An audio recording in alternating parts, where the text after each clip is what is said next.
Mother-in-law spiked my drink at family dinner. I swapped glasses with her husband, and then my stomach tightened the moment Diane cornered me in the kitchen. The way her eyes darted nervously around the room before she handed me that drink made my instinct scream that something was off. There was a slight tremor in her fingers as she said, "I made it special, just for you." Something wasn't right. I didn't yet know how wrong it was about to get. Haley and I had met 6 years ago at an art exhibition where my work was being showcased. She was finishing her master's in environmental science, and I was just starting to make a name for myself in the art world. From the moment we met, we clicked. She understood my need to capture the world through a lens, and I admired her unwavering passion for protecting it. Her parents, however, were a different story. From the first meeting, Gerald made it painfully clear that he had expected someone different for his daughter. Someone with a desk job, a retirement plan, a company car, someone who was essentially a mirror of himself. Diane was more subtle in her disapproval. She would praise my photography while casually asking when I planned to settle down into something more stable. She'd invite me to family gatherings, only to introduce me as the photographer rather than as her future son-in-law. For years, I felt the weight of their judgment, a quiet pressure that lingered just beneath the surface of every family interaction that I tried everything to win them over. I brought expensive wine to dinners, showcased my published work, and casually mentioned high-profile clients. Nothing changed. In their eyes, I was just a temporary presence in their daughter's life, a phase Haley would eventually outgrow. Last Christmas, I overheard Diane on the phone. Haley could have married Thomas, the orthopedic surgeon. Family money. But she chose the creative one. The way she emphasized creative made it sound like a disease. Gerald was more blunt. When Haley and I announced we were trying for a baby, he pulled me aside. "Children are expensive, son. Maybe think about real employment before bringing one into the world." I never told Haley about these moments. She loved her parents despite their flaws, and I didn't want to force her into choosing sides.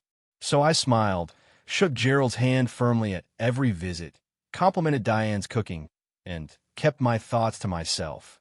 Still, there were warning signs I should have paid more attention to. The way Diane would call Haley to help in the kitchen whenever I spoke about a successful project. How she accidentally excluded me from family photos. The time Gerald suggested therapy for Haley's impulsive decisions, a comment that carried an unspoken judgment toward me as well. Each incident was small on its own, almost dismissible, but together they painted a picture of quiet manipulation, a web I was only beginning to understand that I looked directly at them, tried to ignore the subtle slights and passive judgments, convincing myself that, over time, they'd accept me. I was wrong. It was the Friday of Diane's birthday dinner. I had just returned from Montana, cheeks raw from the biting wind, and a memory card in my pocket full of photographs that would cover our mortgage for 3 months. I was bone-tired, but after a quick shower and a change into a crisp button-down shirt, I drove Haley and myself to her parents' colonial-style home in the most expensive part of town. Dinner began normally. Gerald, as always, dominated the conversation, bragging about a recent deal he had closed. Diane fussed over the table settings with her signature meticulousness, ensuring every fork, napkin, and wine glass was perfectly aligned. Haley's brother Owen and his wife Vanessa made polite conversation, smiles plastered on their faces, but just shy of genuine warmth. I nursed a beer, quietly counting the minutes until we could leave, mentally cataloging each subtle dig, each sideways glance, each word that made it clear I was never quite enough. After the main course, Diane announced she had prepared her famous sangria for dessert. The announcement was casual, but there was a glint in her eyes, a certain pride in presenting something special, as if to assert her control over the evening and, by extension, over me. I forced a polite smile, but a knot tightened in my stomach. Something about the way she handed me the glass, the slight tremor in her fingers, made my instincts flare. I took a careful sip, pretending ignorance while a quiet unease began to settle over me. The rest of the evening passed with strained conversation, polite laughter, and the faint hum of tension that only I seemed to notice. I kept my focus on Haley, grateful for her presence and warmth, even as the undercurrent of something darker began to make itself known. Every glance, every movement, every word from Diane and Gerald felt like a small test, one I had failed repeatedly in their eyes. And yet, despite all the warning signs, I convinced myself that time and patience would eventually earn their acceptance. I didn't yet realize how dangerously wrong I was. She disappeared into the kitchen, and I offered to help carry the glasses. That's when I saw it. 2 glasses had been set aside, separate from the rest. As I stepped closer, I noticed her quickly adding something from a small vial into one of them. It wasn't a garnish or a flavoring. It was colorless, odorless, and deliberate. She tucked the vial away the moment she heard my footsteps. "Oh, Julian, I've got this," she said too brightly, her smile sharp with false cheer. "This one's for you. My special recipe for my favorite son-in-law." My throat tightened. The glass had a faint, almost imperceptible film floating on the surface, catching the light in a way that made my stomach twist. "Let me help you carry these," I said, taking both glasses in my hands and moving them into the dining room. Gerald was slouched in his chair, checking his phone, barely glancing up as I approached. "Sangria, sir," I said, placing the tampered glass in front of him. I made a casual excuse about preferring water with my dessert and set my own untouched glass aside. I watched Gerald lift the glass and take a sip. 45 minutes later, Gerald was pale, sweating, and bolting toward the bathroom. The violent sounds of his illness echoed through the house, a horrifying confirmation of what I had suspected. Diane hovered nearby, pretending concern, while I remained in the dining room, heart-pounding, stunned at what had just unfolded. I realized, in that moment, how far Diane was willing to go and how close I had come to being caught in something truly dangerous. Every polite dinner, every forced compliment over the years, every subtle exclusion suddenly made sense. The web of control, manipulation, and malice had been there all along. I felt a chill run down my spine. I wasn't safe, not in that house, not around that family, not even at what had seemed like a simple birthday dinner that I stepped back, trying to steady my breathing. My mind raced, piecing together the danger I had only glimpsed before. Diane's behavior, subtle for years, had escalated into something deliberate, calculated. This wasn't just control, it was malicious. I glanced toward Haley, who was busy helping Diane clean up the kitchen. She had no idea what was happening, no clue that her mother's special recipes could have turned deadly. I had to protect her, and more importantly, I had to protect myself. Diane returned to the dining room, her smile perfectly composed. "Everything okay, Julian?" she asked, the cheerfulness in her voice almost mechanical. "Fine," I replied, keeping my tone light. "Just helping Gerald with his sangria experience." I forced a chuckle, hoping it sounded casual, masking the panic simmering inside. But Diane didn't falter. She simply raised an eyebrow, as if silently challenging me to call her bluff. I realized then that she knew exactly how far she could push, and she was daring me to react. I moved carefully, setting my own glass firmly out of reach, making sure Haley couldn't accidentally pick it up. Every muscle in my body was tense, every sense heightened. The warm, familiar house suddenly felt like a trap, the polished floors and ornate furniture masking a dark intent. Gerald finally emerged, shaky and pale, mumbling apologies for overindulging. Diane hovered, concerned in appearance only, eyes flicking to me with a subtle, unreadable expression. I forced a polite smile, but inside, I knew the moment had changed everything. I needed a plan. I couldn't confront Diane here, not with Haley in the room, not while Gerald was weak and disoriented. I had to think several moves ahead, just like I had learned to do with my photography and my projects. That night, after driving Haley home, I stayed awake, replaying the scene in my mind. Every gesture, every word, every subtle manipulation Diane had used over the years clicked into place. She was dangerous, and I was dealing with someone who would stop at nothing to assert control over her family. The quiet hum of the city outside my apartment contrasted sharply with the storm inside me. I knew one thing for certain. I couldn't underestimate her again. Not for a second. The moment Diane's face drained of color, I knew. Her eyes locked with mine across the table, And in that instant, two truths became crystal clear. My mother-in-law had tried to poison me, and she knew that I knew. I didn't react. I didn't confront her.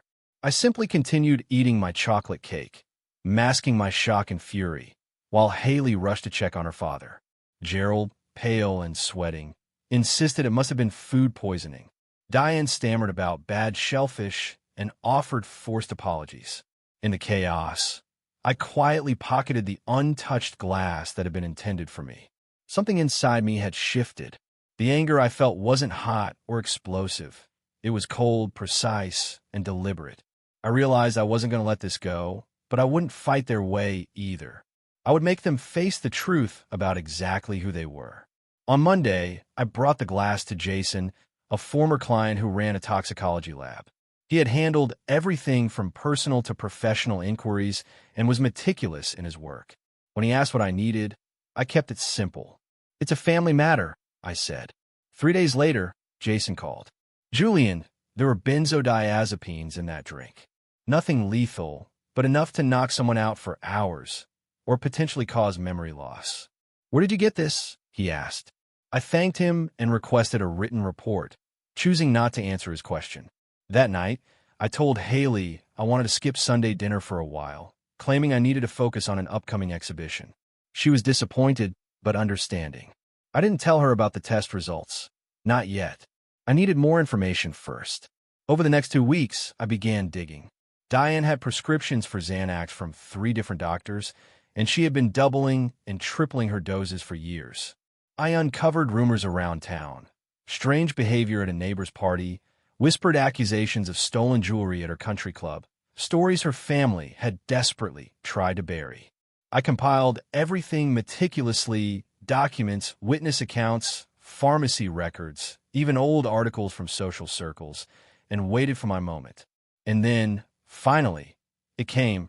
When Haley mentioned that her mother needed photos for a new social media profile, she specifically asked if I would take them.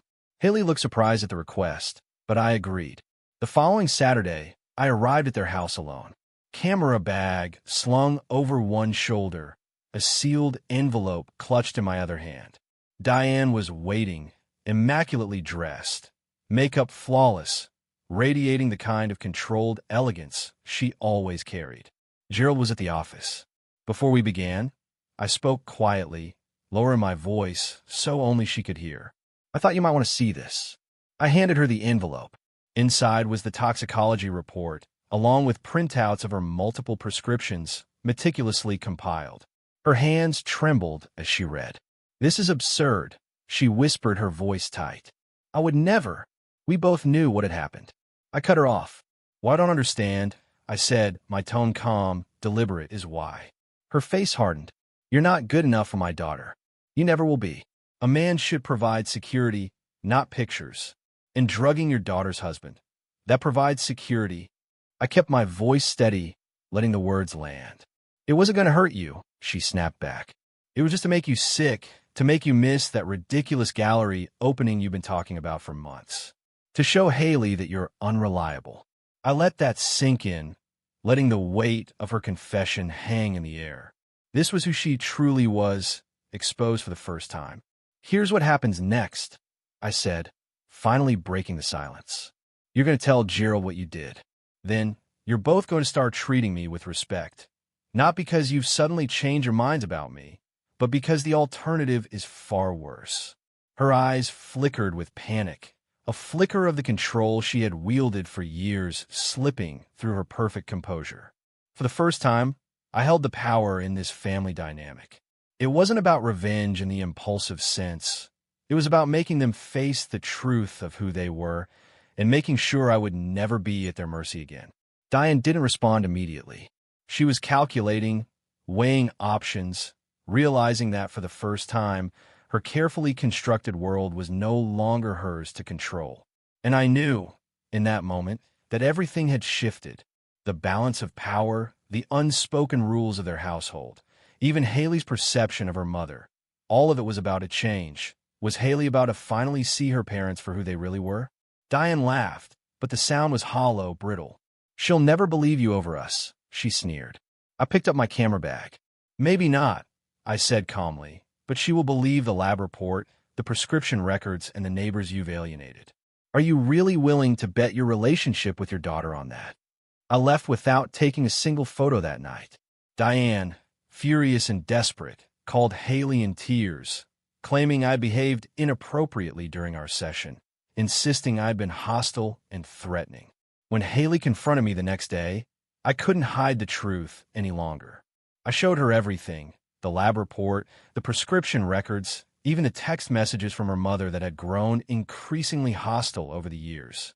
My mother wouldn't do this, Haley kept repeating, her voice trembling, but the words lacked conviction. I could see the doubt creeping in, the confusion, the realization that what she had always believed about her parents wasn't the whole story. The next day, Haley confronted her parents. I stayed back, giving her the space to face them, to grapple with the truth herself. Diane and Gerald tried their usual manipulations, attempting charm, denial, and intimidation, but Haley had the evidence in her hands. Every text, every record, every corroborating witness she had now laid bare the reality of their actions. For the first time, Haley saw them as they truly were. Not the protective, polished figure she had grown up believing in, but people capable of calculated manipulation, deception, and cruelty. And in that moment, she began to reclaim her autonomy, her trust in herself, and her power to define the boundaries of her life. If you want, I can continue the story from here, showing the confrontation between Haley and her parents, Diane and Gerald's reactions, and how the narrator helps Haley navigate this shocking revelation while taking control of the situation. That I wasn't there when Haley confronted her parents, but when she returned home, her eyes were red and puffy from crying. My father says it's all a misunderstanding, she said quietly, voice heavy with exhaustion. He says they're just trying to drive a wedge between us because you're insecure about your career. I simply nodded. I had expected this. Her parents were masters at twisting the narrative. What do you think? I asked gently. She didn't answer. Instead, she crawled into bed and turned away from me. I had tried to push back, to defend the truth, but somehow I had fallen even deeper into their trap. Suddenly, I was the villain in their story. They had managed to plant doubt in the one person whose opinion mattered most to me. For the next 2 weeks, Haley barely spoke to me. She went to her parents' house alone and returned with fresh tears, her trust in me shaken, even though I knew the truth. I threw myself into work, spending long hours in my studio, hoping the storm would pass. Then, a package arrived at my door. No return address, just my name scrawled across the top in unfamiliar handwriting. Inside was a USB drive and a simple note. You should see this. Vanessa Q, Owen's wife. Curious, I plugged in the drive. The files were video footage from the home security system at Gerald and Diane's house, time-stamped the night of the dinner. My heart raced as I watched. There was Diane, clearly adding something to a drink in the kitchen. There was me, entering and taking the glasses. And then Gerald, drinking from the tampered glass, unaware or pretending to be. But the footage didn't stop there. It continued after we had left. Diane was screaming at Gerald, blaming him for drinking from the wrong glass. Gerald yelled back, his voice tight with frustration. This isn't the first time you've done something like this. I watched the footage 3 times, trying to process what I was seeing. This wasn't just confirmation of Diane's actions. It was a pattern, a history of manipulation. And Gerald wasn't innocent. He knew. He had known all along, and yet he had done nothing. My stomach twisted as the reality sank in. The family's carefully curated image, the polite smiles at dinner, the subtle manipulations over the years, it was all part of a pattern, a cruel system designed to control, intimidate, and gaslight. And now, I had the proof. The next file was even more chilling. It was recorded 2 days after the dinner. Diane and Gerald were in their living room, arguing about me. He knows what you did, Gerald said, his voice sharp with anger. So what? Diane replied coolly. It's his word against mine. Haley will never choose him over family. And if she does, then she's not the daughter I raised. Her words made my stomach tighten. She wasn't just angry about me. She was strategizing, manipulating, planning.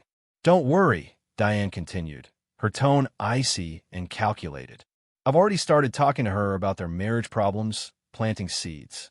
By the time I'm done, she'll be filing for divorce and thinking it was her idea. I shut my laptop, hands trembling. This wasn't just about me. This was a systematic effort to control Haley's life, to isolate her from anyone who didn't fit their vision, and they had been doing it for years. Every subtle exclusion, every harmless comment, every hidden manipulation suddenly clicked into place. I called Vanessa immediately, my fingers shaking as I dialed. "Why did you send this to me?" I asked. "Because they did the same thing to me when I married Owen," she said quietly, her voice tinged with pain. "They tried to break us up for 2 years. Said I wasn't good enough. It almost worked. Why didn't you tell us?" I pressed, stunned by the scale of what she had survived. "Owen doesn't know," she admitted, her voice tight. "I couldn't risk him finding out. It would have destroyed him, and I wasn't strong enough to face them alone."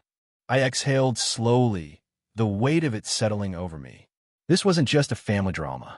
This was a deliberate, long-term campaign of control and manipulation, and now I had the proof.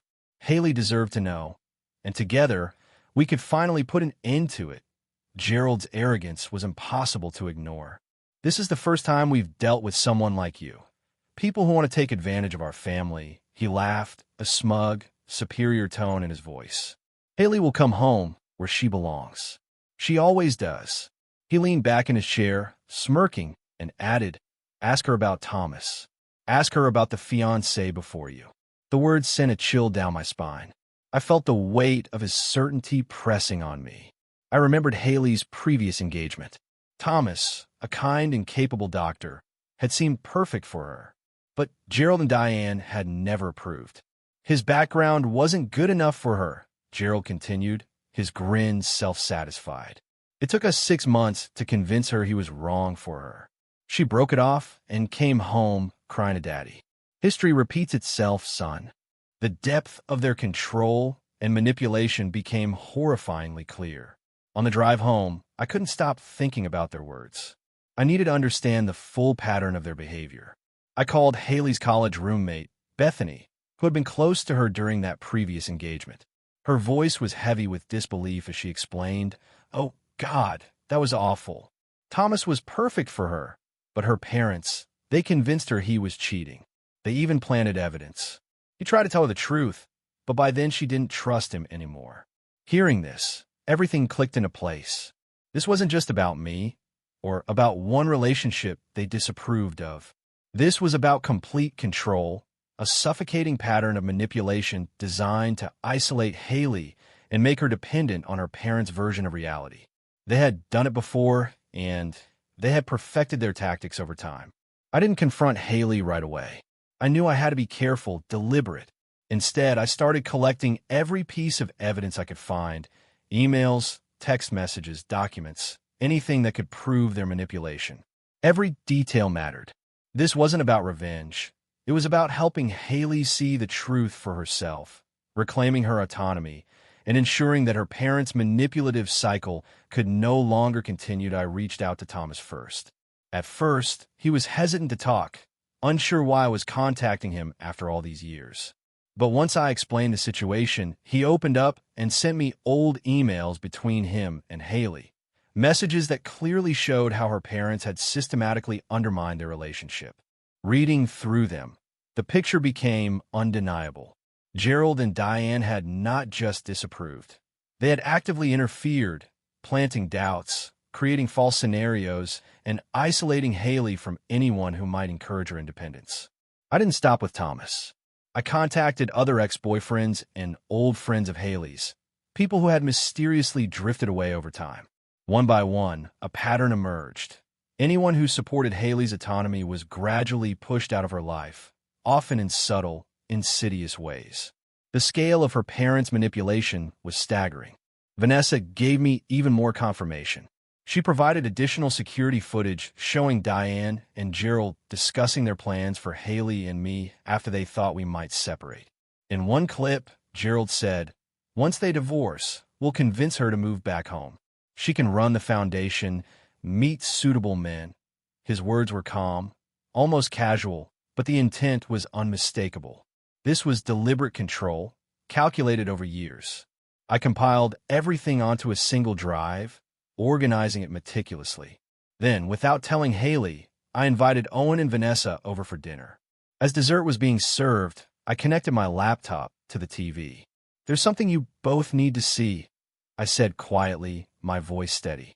For the next hour, the truth unfolded on the screen. Emails, texts, and video footage exposing the full extent of the manipulation. Every smirk, every whispered plan, every calculated lie played out in front of them. By the end of it, the reality of Diane and Gerald's control was undeniable, and the gravity of what I was showing hit them hard. We watched the footage together in silence. Haley sat motionless, her face pale, eyes fixed on the screen as each clip unfolded. Owen kept shaking his head, muttering under his breath, "That's not my parents. That's not possible." When it was over, Haley turned to me, tears streaming down her face. "Why didn't you tell me sooner?" she whispered, her voice cracking. "Because I needed you to see it for yourself," I replied gently. "All of it. Not just what they did to me, but everything they've been doing to you your entire life." Owen stood abruptly, his face flushed with anger. This is underscore. "You've edited these videos. My parents wouldn't do this." Vanessa placed a calming hand on his arm. "Owen, they did the same thing to us," she said quietly. "Why do you think they suddenly started liking me after we had James? A grandchild gave them leverage." Owen's color drained from his face. You never told me," he muttered, his voice barely audible. "I tried," Vanessa whispered. "You wouldn't listen." Later that night, Haley crawled into bed beside me, burying her head against my chest. "I need time to process this," she said softly. "But I believe you, and I'm sorry I doubted you." The next morning, Diane called Haley. She put her on speaker, her voice light and cheerful. "Darling, I was thinking you should come stay with us for a while. Your father and I are worried about your marriage. Sometimes separation can give clarity, you know?" Haley's voice was firm as she interrupted. "Mom, I've seen the videos." There was a pause on the line. "What videos?" Diane asked, trying to sound casual. "The security footage of you drugging Julian's drink? You and Dad plotting to break up my marriage." Haley's words cut through the air, unwavering. Another pause. "Haley, whatever he's shown you has been manipulated. You know Julian has always been jealous of our family," Diane tried, her voice trembling slightly. Haley's eyes met mine, fierce and determined. "Stop. We're coming over tonight. All of us. Owen, Vanessa, Julian, and me. We're going to talk about this as a family. No more lies." After she hung up, Haley turned to me, her voice tinged with frustration. "They'll deny everything. They'll try to twist it back on you." I nodded, calm and resolute. "I know. So what's our plan?" For the first time in weeks, I smiled. "I think it's time your parents met the real me." In this scene, Julian, Haley, Owen, and Vanessa confront Haley's parents, Gerald and Diane, at their home. Julian's approach is calm but deliberate. He's not just taking photos or recording for evidence. He's telling a story, exposing years of manipulation and control. Owen and Vanessa are present as support, witnessing the confrontation firsthand, which adds weight to the situation. Gerald starts off confident, assuming he can brush off any accusations as misunderstandings, while Diane tries to assert privacy over the family matters. Julian immediately challenges this, stating that the discussion is now part of the family archives because he, too, is family. This sets the tone. The power dynamic has shifted, and Gerald and Diane's control is being questioned. Over the next 2 hours, Julian methodically lays out the evidence. The poisoned drink, manipulation with past relationships, and interference in Haley and Owen's lives. Despite their repeated denials and attempts to gaslight him, Julian presents clips, emails, and documentation that steadily dismantle their defense. Their initial confidence fades, revealing guilt and fear. Haley finally asserts herself, making it clear that while she loves her parents, their actions are unacceptable and she refuses to let them control her life. Owen supports her, reinforcing that they are adults capable of making their own choices. Diane's tears reflect not remorse, but the loss of control she once held, while Gerald is left in disbelief. The scene ends with Julian handing Gerald a USB drive containing all the evidence, symbolizing the full exposure of their actions. This moment signifies a decisive shift. Truth and autonomy have replaced secrecy and manipulation, and Haley and Owen reclaim control over their own lives. The confrontation is cathartic, empowering, and sets the stage for lasting consequences for Diane and Gerald. This contains everything: the footage, the emails, the testimonies. "It's yours to keep," I said, handing Gerald the USB drive. He looked at me, suspicious, and asked, "What's that supposed to mean?" "It means I'm not going to ruin your reputation by sharing this with anyone else," I explained calmly. "That would hurt Haley, and I would never do that." I paused, letting the weight of my words settle. "But if you ever try to interfere in our marriage again, if you ever attempt to manipulate Haley or speak against me, copies will go to every member of your country club, your business partners, and your precious social circle." For the first time since I had met him, Gerald looked at me with something resembling respect. "I underestimated you," he admitted. "Yes," I said simply. 6 months passed. Haley and Owen began therapy to work through the damage their parents had caused, slowly rebuilding their confidence and trust. Diane and Gerald kept their distance, sending occasional texts, but respecting the boundaries we had firmly established. Then, over the holidays, we received an invitation from them. Haley wanted to go, she explained, wanting to see her parents and hoping they were genuinely trying. I agreed, but I wasn't naive enough to believe they had suddenly changed overnight. When we arrived, everything seemed normal at first. Diane had prepared a lavish feast, and Gerald was charming, asking questions about my latest photography projects with a sincerity that appeared genuine. After dinner, Gerald pulled me aside and invited me into his study. "I have a proposition for you," he said, pouring a glass of scotch and offering it to me. "I've been thinking about your career. Photography has been good to you, but have you considered diversifying? I could bring you into my firm on a junior partner track. The salary would be substantial." I took the glass in my hand, but didn't drink. "Why would you do that?" I asked. He smiled smoothly. "Because I respect how you handled everything. You protected my daughter while standing your ground. That's what a real man does." I set the glass down, untouched. "I appreciate that," I replied evenly, letting him see that respect alone wasn't enough to erase the past.